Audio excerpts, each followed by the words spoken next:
தமிழ் உறவுகளுக்கு வணக்கம். இது உங்கள் கணேஷ்.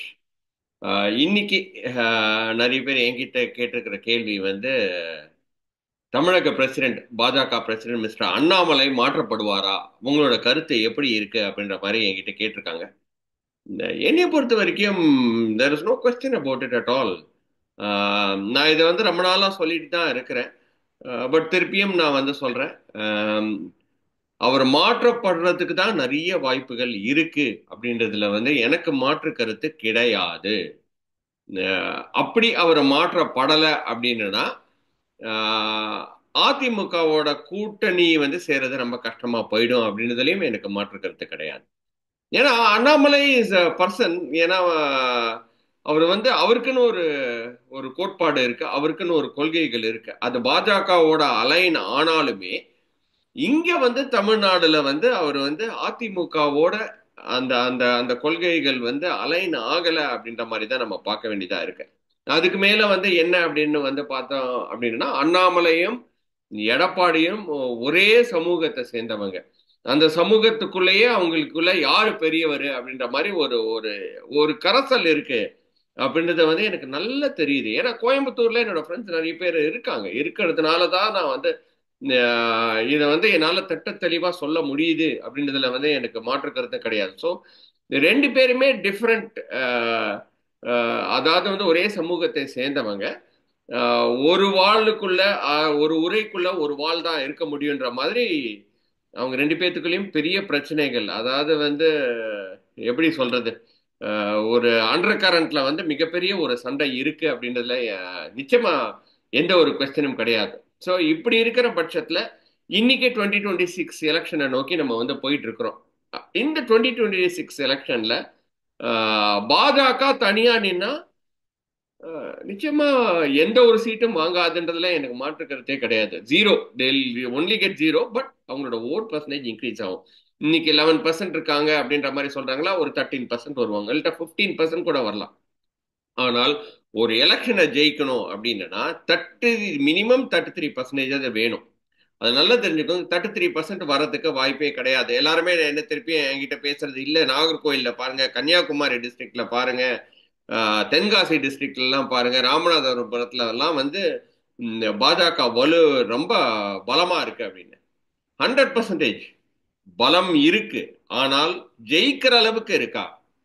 இதை நம்ம யோசிக்கணும் இல்லையா? ஏன் வந்து யாருமே யோசிக்க மறுக்கிறாங்க அப்படின்னா, this is electoral politics. It is not about கொள்கை ரீதியான ஒரு பாலிடிக்ஸ் கிடையாது. அந்த எண்ட் ஆஃப் த டே யார் ஜெயிக்கிறாங்கன்றதான நம்ம பார்க்கிறோம். அப்படி ஜெயிப்பு அப்படின்னு வரும்போது பிஜேபியால ஜெயிக்க முடியாது. ஒரு சீட்டு கூட எடுக்க முடியாது. நிச்சயமா பிஜேபி தனியா நின்னாங்க அப்படின்னா அந்த இடத்துல திமுக பெரிய ஒரு நல்ல கேண்டிடேட்டை போட்டு அவங்க ஒரு சீட்டு கூட ஜெயிக்க முடியாத அளவுக்கு பார்ப்பாங்க. ஆனால் அதே பாஜக அதிமுகவோட சேர்ந்தாங்க அப்படின்னா அவங்களுக்கு நல்ல வாய்ப்பு இருக்கு அப்படின்றதுல வந்து என்னால வந்து மறுக்கவே முடியாது. இதே சமயத்தை இந்த சைடு நீங்க வந்தீங்க அப்படின்னா அதிமுக வந்து என்னைக்கு 10.5% 1 இயர்ஸ்க்கு கொடுத்தாங்களோ அது 1 இயர் கட்சியா ஆயிடுச்சு. ஸோ அதனால வந்து வட தமிழகத்துல ஓரளவுக்கு கொஞ்சம் நல்ல ஒரு செல்வாக்கு இருக்கு.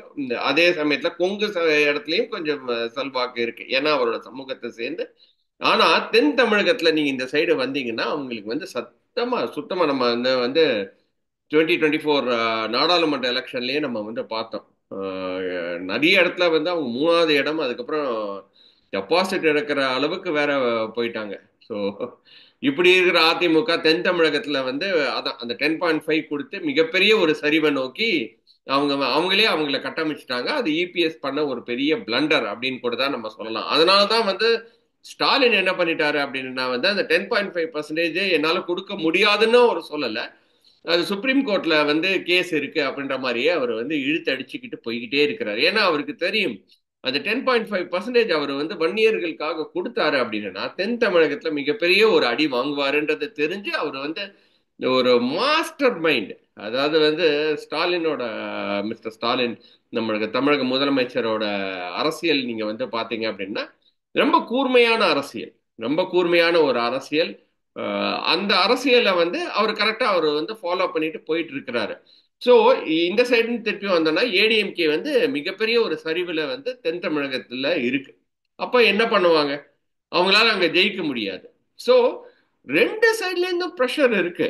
அதாவது வந்து பிஜேபியில இருக்கிற இப்ப நயினார் நாகேந்திரனா இருந்தாலும் சரி, இல்லைன்னா வானதி ஸ்ரீனிவாசனா இருந்தாலும் சரி, மற்றவங்க ராஜாவா இருந்தாலும் சரி, அவங்களுக்கு நல்ல தெரியும் நம்மளோட ஓட் பர்சன்டேஜ் இன்க்ரீஸ் ஆக போகுது 11% 13% 14%. ஆனால் சட்டமன்றத்துக்குள்ள போக முடியுமா?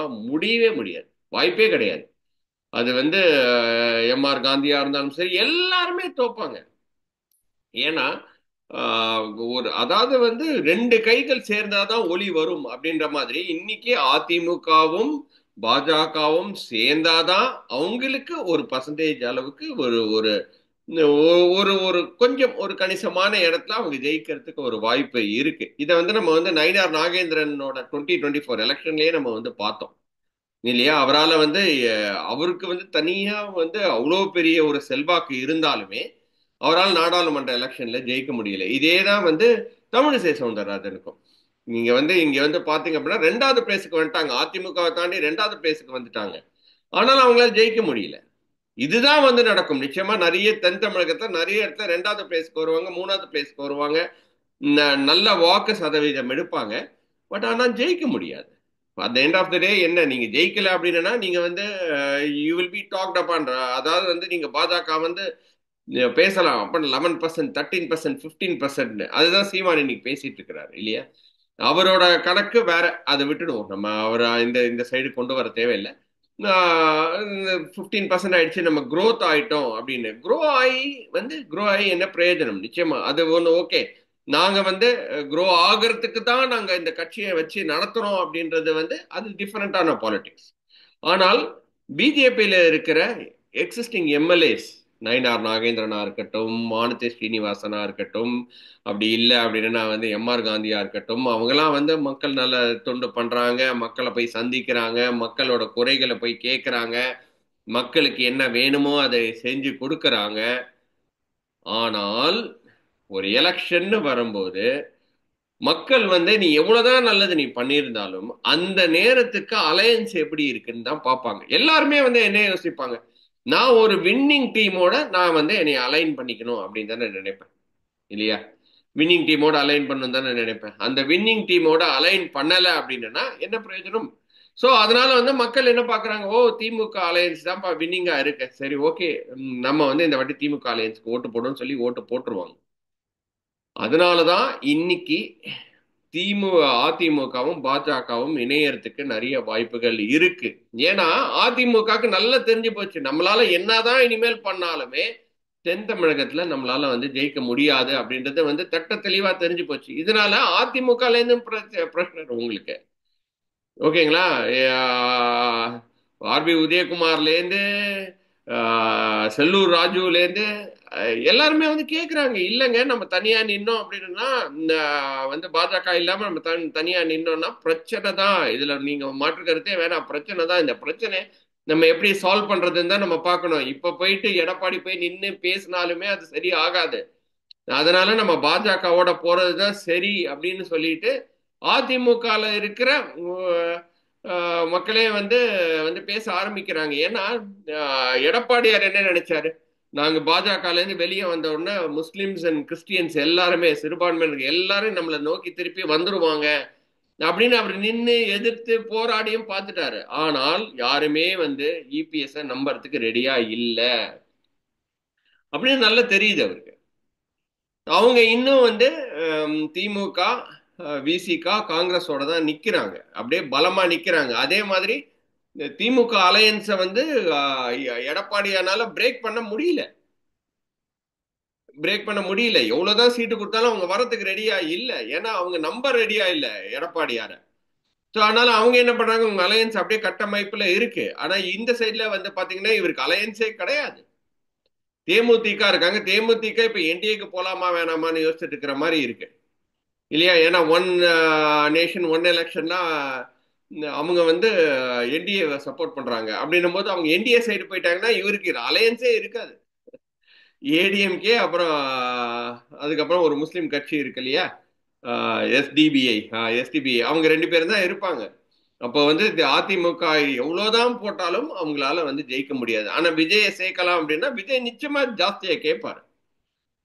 மினிமம் 100 சீட்ஸ் அது கேட்பாரு என்னைய பொறுத்த வரைக்கும். ஏன்னா எடப்பாடியாரை பத்தி நமக்கு தெரியும். ஏற்கனவே வந்து சசிகலா அம்மையாரை எப்படி வந்து உதாசீனப்படுத்தினாரு, எப்படி டிடிவி தினகரனை உதாசீனப்படுத்தினாரு, எப்படி ஓபிஎஸ் ட்ரீட் பண்ணாரு, அதெல்லாம் விட எப்படி பிஜேபி 4 வருஷம் அவங்களுக்கு கட்டி காப்பாத்தின பிஜேபி எப்படி அவர் வந்து வெளியே அமிச்சாருன்றது அவருக்கு தெரியும். அதனால விஜய் வந்து நிச்சயமா ஒத்துக்கும். அப்ப நான் வந்து உன்னையே சிஎம் ஆக்கிட்டு நான் என்ன தெரு தெருவில் நோக்கி நிக்கிறதா? விஜயகாந்த் வந்து எப்படி வந்து ஜெயலலிதா அம்மையாரை வந்து ஆக்கிட்டு அதுக்கப்புறம் வந்து எப்படி நின்னாருன்றதை நம்ம பார்க்கலையா? ஹிஸ்டரி ரிப்பீட்ஸ் இட் செல்ஃபா அப்படின்ற மாதிரி நிச்சயமா விஜய் கேட்பாரு. ஸோ அதனால வந்து அவர் 100 சீட் வரைக்கும் கேட்பார். அப்ப 100 சீட் வரைக்கும் அதிமுக கொடுத்தது அப்படின்னா அதிமுக ஒரு வலுவிழந்த கட்சியா ஆயிடும். ஆனால் இந்த அலையன்ஸ் வந்துச்சு அப்படின்னா, என்டிஏவோட அலையன்ஸ் அதிமுக பெரிய கட்சி ஆயிடும். அதிமுக தலைமையில் வந்துதான் வந்து 2026 எலெக்ஷனை ஃபைட் பண்ண ரெடியா இருப்பாங்க. ஆனால் 2024ல என்டிஏ தான் வந்து தலைமை தாங்கிச்சு. ஆனால் 2026ல அதிமுக தலைமை தாங்குது அப்படின்னா என்டிஏ கீழே வருமா, அண்ணாமலை வந்து எடப்பாடியாருக்கு கீழே வருவாரா அப்படின்றது வந்து $100 மில்லியன் கொஸ்டின்.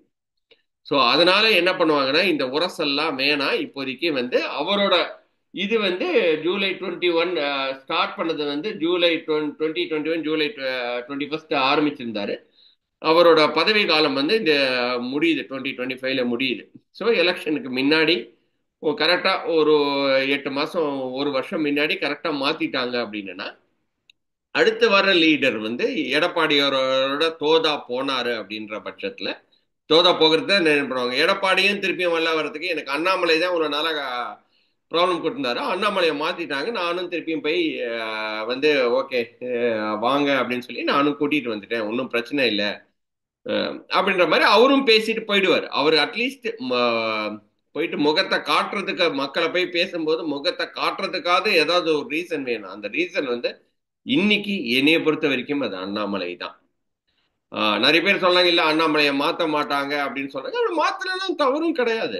அப்படின்னா பாஜகவோட ஸ்டாண்ட் என்னவா இருக்கும் அப்படின்னா தோத்தாலும் பரவாயில்ல நம்ம ஓட்டு பர்சன்டேஜ் இன்க்ரீஸ் பண்ணுவோம் அப்படின்ற மாதிரி இருந்துச்சுன்னா அதுக்கு வானத்தை ஒத்துக்கிறாங்க, நயினார் ஒத்துக்கிறாரு, எம்ஆர் காந்தி ஒத்துக்கிறாரு, இவங்கெல்லாம் ஒத்துக்கிறாங்க, ஒன்றும் பிரச்சனை இல்லை, நம்ம எப்படியா இருந்தாலும் ஓகே ஓட் பர்சன்டேஜ் இன்க்ரீஸ் பண்ணலாம், பட் எம்எல்ஏ ஆக வேணாம் அப்படின்னு அவங்க நினைச்சாங்க அப்படின்னா நிச்சயமா அண்ணாமலை இருக்கலாம். அப்படி இல்லாத பட்சத்துல Annamalai will be kept aside.